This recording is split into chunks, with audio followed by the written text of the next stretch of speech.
April 30. புறம் கூறாதீர். புறம் கூறுகிறவர்கள் மரண தண்டனைக்கு உரியவர்கள். ரோமர் 1:30-32. ஒருவரை பற்றி அவர் இல்லாத போது மற்றவரிடத்தில் தீதாய் கூறுதலே புறங்கூறுதல். அது அவருக்கு செய்யும் பெரும் தீங்கு. உன் மக்களுக்குள்ளே அங்கும் இங்கும் கோள் சொல்லி திரியாதே, நான் கர்த்தர். லேவியராகமம் 19:16. அடுத்தவர் பற்றிய உண்மையான காரியங்களை கூறலாமா என்று கேட்கலாம். கடவுள் நம் தவறுகளை பிறரிடம் இப்படி கூறுகிறாரா? நோவாவின் நிர்வாணத்தை வெளியில் போய் தன் சகோதரரிடம் கூறினான். காம் அவனே அந்த நிர்வாணத்தை மூடியிருக்கலாம். இதனால் அவனுக்கு சாபம்தான் ஏற்பட்டது. ஆதியாகமம் 9:20-25.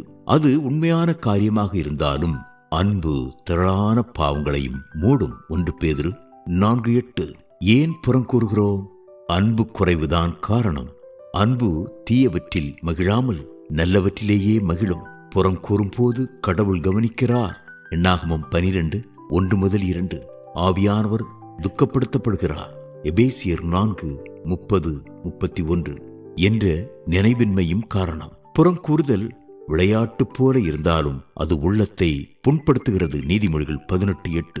சண்டைகளுக்கு காரணமான இதை ஏன் நாம் நாட வேண்டும்? நீதிமொழிகள் 25:23. கர்த்தர் தயவுள்ளவர் என நாம் ருசித்திருந்தால் புறங்கூறுதலை விட்டுவிட வேண்டுமே. புறங்கூறுதலானது நம் ஆன்மீக வளர்ச்சிக்கு தடையாகவும் சபையில் திருப்பணிக்கு பாதகமாகவும் இருக்கிறது. 2 கொரிந்தியர் 12:20. இவை மட்டுமா? புறங்கூறுதலினால் வேறு பல தீங்குகளும் விளைகின்றன. இது முகஸ்துதியையும் மாய்மாலத்தையும் உண்டாக்குகிறது. நீதிமொழிகள் 20:19.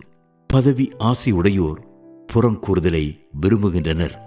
வேலையற்று வெட்டி ஆபீசராக இருப்பவர்கள் புறங்கூறி திரிவர். புறங்கூறுதல் பின் வாங்குதலில்தான் முடியும். எரேமியா 6:27. மிரியாமும் ஆரோனும் மோசையை புறங்கூறின சம்பவம். அதை மோசே அல்ல, கர்த்தர் கேட்டார். இதனால் கர்த்தரின் கோபம் மூண்டது, மகிமை விலகியது. மிரியாம் தொழுநோயாளியானாள்.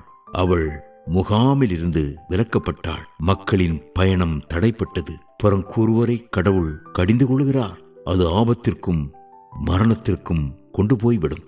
தனிமையில் பிறரது தவறை சுட்டி காட்டலாம். ஒருவருக்காக ஒருவர் ஜெபிக்க வேண்டும். நன்மையானவைகளையே சிந்திக்க வேண்டும். புறங்கூறுகிறவன் உங்களிடத்தில் வந்தால் அது எனக்கு, உங்களுக்கு, அவருக்கு பயன் தருமா என கேளுங்கள். புறங்கூற விரும்புவோர் தங்களை தாங்களே கேட்டுக்கொள்ள வேண்டியவை. இது உண்மையா?